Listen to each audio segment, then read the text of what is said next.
a couple of bad things happened over the last year or so that, I think pretty much every poet, one way or another, ended up having to write about.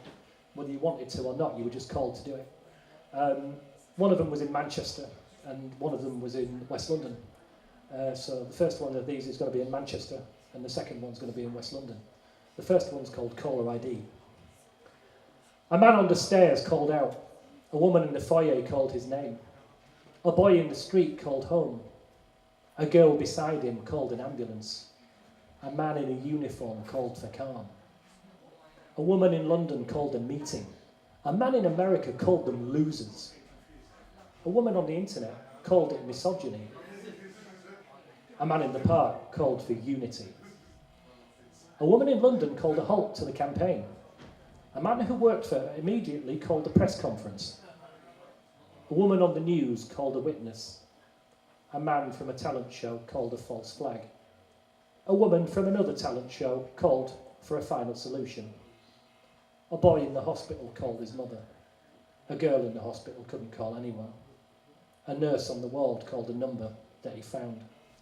A man who answered called him a liar till he cried and dropped the phone.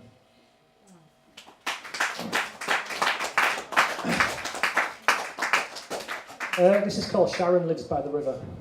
It goes on a bit, but I kind of like it. Sharon takes her bread to eat in the gardens of the weary and soaks up the sighs of November, remembering its place. Far away from London's calling, where she can dream her river, made of mud that sticks, and feel its waters rush to calm the heat beneath her two-striped feet. The crackles in her fingertips as she calls her players on, sighing to the moon and more. They come to her at peace, these tired and flickered lights. She will get them out this time. Eyes closed, holding out for coin, laughing at their memories as she grants them their release. Sleepless since the sirens came to visit her at night, Sharon sees Dante in the detail, everywhere she turns. Her bench a boat, crossing the weeds that wear her. A child's pink umbrella, her baton, her oar, her magic feather, gripped tight and whited, her comfort held aloft, waving and drowning, conducting the players as they join her at the table. Pepper-faced soloists rise and fall to a rhythm only they can feel, beating in their chest fitfully a cage of butterflies begging at the bars. Leaves drift like the dreams of the living, coppered with blood, from trees that shrug sombre in their silence, evening dress woodwinds coughing up their lungs, black ash dying back against the city skyline. Formless shapes fall from their storied branches and are lost without number, that might be bodies. She sees them tumble till their soul is in the soil, soft beneath her tapping toes.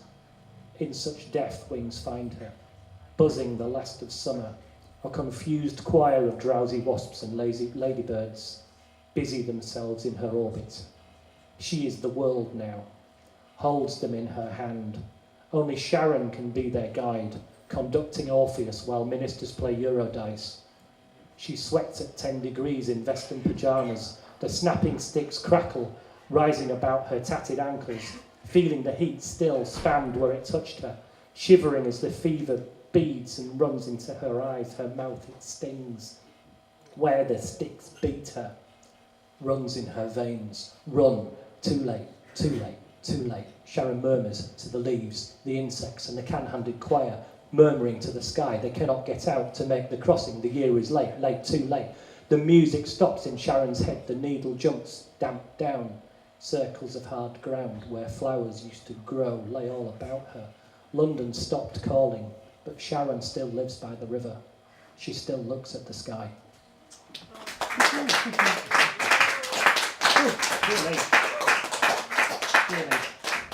Oh, to take us out of that, we're English and we talk about the weather. England My Dandelion Heart. This was written in Wetherspoons, as so many of mine are, staring out onto Military Road, watching the rain. Rain softens my day, I lose my shape, becomes something else, an abstract painting. Rain sings to me in German like Ute Lemper, interpreting Mac the Knife, shines me pearly white. Rain thins my shell, I get vulnerable, all suggestions welcome, might do anything. Rain makes the city romantic with a twist of sadness. Sad and romantic like Brief Encounter. Do you like pina coladas? Rain is only grit and gravity, but we write poems about how it resembles tears and such. Clichés get me wet. Rain is heavier than it was. It waits till I am a little lost.